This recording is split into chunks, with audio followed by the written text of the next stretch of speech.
Assalamualaikum warahmatullahi wabarakatuh. Halo bunda-bunda, gimana kabar kalian? Semoga keadaan kalian dalam baik-baik aja ya. Sebelumnya terima kasih dan selamat datang di video presentasi ini, terutama kepada Ibu Eva Eryani, SPD MPD, selaku dosen pengampu pada mata kuliah kompetensi profesional guru PAUD. Baiklah, saya Tiara, perwakilan dari kelompok 4. Di sini kami akan membahas mengenai kompetensi guru PAUD, yaitu kompetensi pedagogi dan kompetensi kepribadian. Nah, sebelum kita memulai pembelajaran hari ini, ada baiknya kita berdoa terlebih dahulu agar lebih berkah. Nah, dengan mengucapkan basmalah, bismillahirrahmanirrahim. Nah, adapun pembahasan dalam video ini, yang pertama adalah karakteristik kompetensi, yang kedua kompetensi guru, yang ketiga kompetensi pedagogi, dan yang terakhir adalah kompetensi kepribadian. Baik, yang pertama adalah karakteristik kompetensi. Nah, sebelum kita mengetahui apa-apa saja mengenai karakteristik kompetensi, terlebih dahulu kita harus mengetahui apa sih itu sebenarnya kompetensi. Nah, menurut KBBI, kompetensi merupakan kecakapan, mengetahui, berwenang, dan berkuasa, memutuskan atau menentukan sesuatu. Nah, sedangkan menurut istilah atau menurut para ahli, menurut literal, kompetensi adalah kekuatan mental melakukan tugas atau keterampilan yang dipelajari melalui latihan dan praktek. Nah, jadi kompetensi ini lebih ditekankan kepada menunjukkan kemampuan seseorang dalam melaksanakan tugasnya dan tanggung jawabnya melalui keterampilan yang dimilikinya yang didapatkan melalui latihan dan praktek terlebih dahulu. Nah, jadi kompetensi itu didapatkan seseorang melalui latihan dan praktek. Nah, kemudian barulah kita mengetahui apa-apa saja karakteristik kompetensi itu. Nah, jadi karakteristik kompetensi ini ada 5. Yang pertama adalah motif, yang kedua adalah sifat, yang ketiga konsep diri, yang keempat pengetahuan, dan yang kelima adalah keterampilan. Mengenai yang pertama yaitu motif. Nah, motif ini yaitu seseorang yang pikirkan dan inginkan yang menyebabkan sesuatu. Nah, contohnya orang yang termotivasi dengan prestasi akan mengatasi segala hambatan untuk mencapai tujuan dan bertanggung jawab dalam melaksanakannya atas sesuatu. Nah, jadi motif ini lebih tepatnya kepada dorongan seseorang untuk melakukan sesuatu, sehingga lebih tepatnya kita katakan seperti niat seseorang yang tumbuh. Nah, dengan itu menyebabkan adanya tindakan seseorang untuk melaksanakan tanggung jawab dan tujuannya. Nah, kemudian yang kedua yaitu sifat. Nah, sifat ini lebih yaitu karakteristik fisik, tanggapan konsisten terhadap sesuatu atau informasi. Nah, contohnya penglihatan yang baik adalah kompetensi sifat fisik bagi seorang pilot. Nah, kompetensi sifat ini sangat dibutuhkan dalam memecahkan masalah dan melaksanakan panggilan tugas. Nah, yang ketiga yaitu konsep diri, yaitu sikap, nilai, dan citra diri seseorang. Contohnya kepercayaan diri. Nah, kepercayaan diri seseorang atau keyakinan seseorang. Nah, yang keempat adalah pengetahuan. Nah, adalah informasi yang dimiliki seseorang dalam bidang tertentu. Contohnya pengetahuan ahli dalam bidang pembelajaran kimia atau dalam dunia kesehatan itu seperti ahli bedah. Nah, itu kan memiliki pengetahuan atau ahlinya di bidang tertentu gitu. Kemudian untuk yang poin kelima yaitu keterampilan. Nah, keterampilan ini kemampuan untuk melakukan tugas-tugas yang berkaitan dengan fisik dan mental seseorang. Baik, yang kedua yaitu mengenai kompetensi guru. Nah, kompetensi guru itu sendiri pada hakikatnya tidak bisa dilepaskan dari yang namanya konsep hakikat guru dan juga tugas guru itu sendiri. Nah, seperti peran, tugas, tanggung jawab, dan juga kewajibannya sebagai guru. Nah, jadi kompetensi guru itu merupakan kapasitas internal yang dimiliki guru dalam melaksanakan tugas profesinya. Tugas profesional guru dapat diukur dari sejauh mana guru mendorong proses pelaksanaan pembelajaran yang efektif efektif dan juga efisien. Nah, jadi seorang guru untuk mencapai taraf kompetensi ini tidak tumbuh dengan sendirinya, tetapi memerlukan seperti waktu dan juga biaya gitu. Jadi untuk mencapai taraf kompetensi ini memerlukan proses yang cukup lama, seperti guru itu memerlukan latihan, praktek, dan juga pendidikan, sehingga untuk mencapai taraf kompetensi itu dalam melaksanakan tugas, kewajiban, dan juga tanggung jawabnya sebagai guru itu dapat dilaksanakan secara efektif dan juga efisien. Nah, sekian dari Tiara, akan dilanjutkan oleh Bunda Murniati mengenai kompetensi pedagogik dan juga kompetensi kepribadian. Baiklah, di sini saya akan melanjutkan penjelasan dari rekan saya. Di sini saya akan menjelaskan tentang kompetensi pedagogik. Kompetensi pedagogik terdiri dari pemahaman karakteristik siswa, penguasaan teori belajar dan prinsip-prinsip pembelajaran, melakukan pengembangan kurikulum, menyelenggarakan pembelajaran yang mendidik, menyelenggarakan kegiatan pengembangan, memanfaatkan teknologi informasi dan komunikasi, memfasilitasi pengembangan potensi peserta didik, berkomunikasi secara efektif, empatik, dan santun dengan peserta didik. Menurut hasil penelitian Puslijak dalam Yendri Wirda DKK 2009, dalam meningkatkan kompetensi pedagogik, para guru membutuhkan kegiatan ilmiah seperti pelatihan, membaca buku, seminar atau workshop, dan lainnya. Upaya yang dilakukan guru untuk meningkatkan kompetensi pedagogik adalah mengikuti kegiatan ilmiah, pelatihan, seminar, workshop. Sementara materi yang dibutuhkan dalam upaya meningkatkan pedagogik adalah model-model pembelajaran terkini, yaitu CTL, PAKEM, dan Lesson Study, penyusunan perangkat dan media pelajaran, evaluasi hasil belajar kecerdasan majemuk, dan PTK. Kompetensi pedagogik merupakan salah satu jenis kompetensi yang mutlak perlu dikuasai guru. Kompetensi pedagogik pada dasarnya adalah kemampuan guru dalam mengelola pembelajaran peserta didik.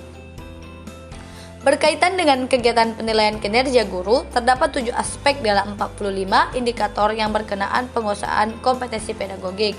Berikut ini disajikan ketujuh aspek kompetensi pedagogik beserta indikatornya.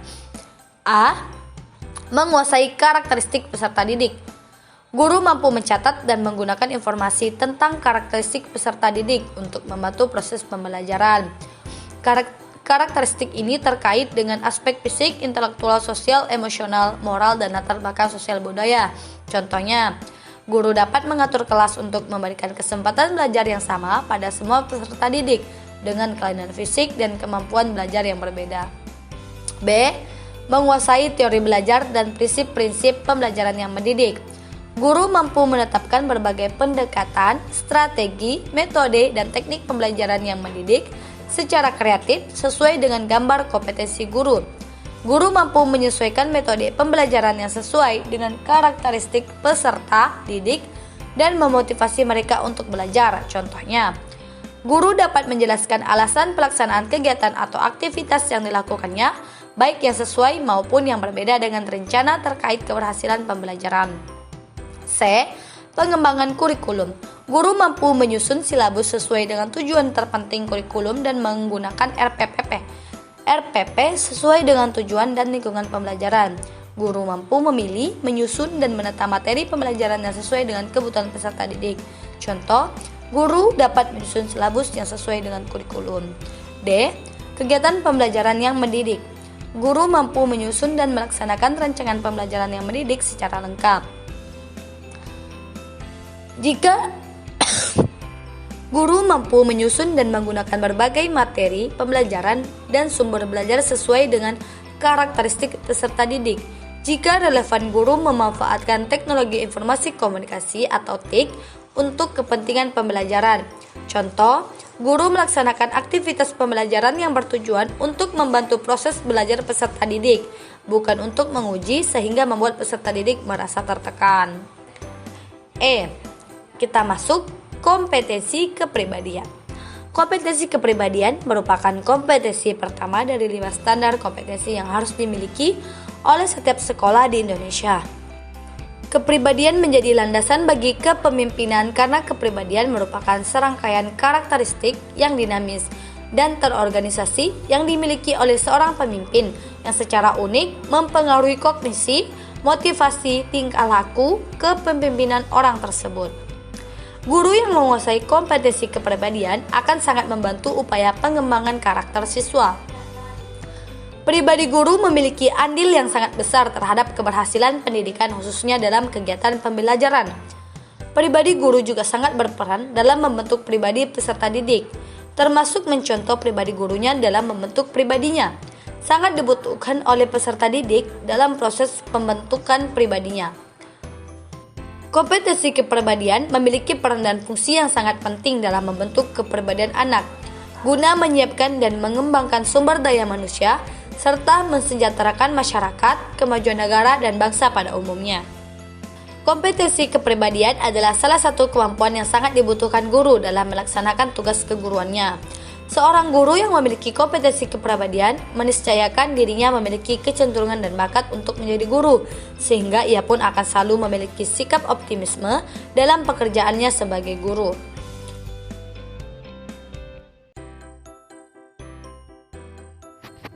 Baiklah, saya Suci Mami. Di sini saya akan melanjutkan penjelasan dari Bunda Murniati, di mana di sini saya akan menjelaskan fungsi dan faktor kompetensi kepribadian. Yang pertama, saya akan menjelaskan tentang fungsi kompetensi kepribadian. Nah, fungsi kompetensi kepribadian sebagai guru, kita harus menjadi contoh dan teladan, membangkitkan motif belajar siswa, serta mendorong atau memberikan motivasi dari belakang.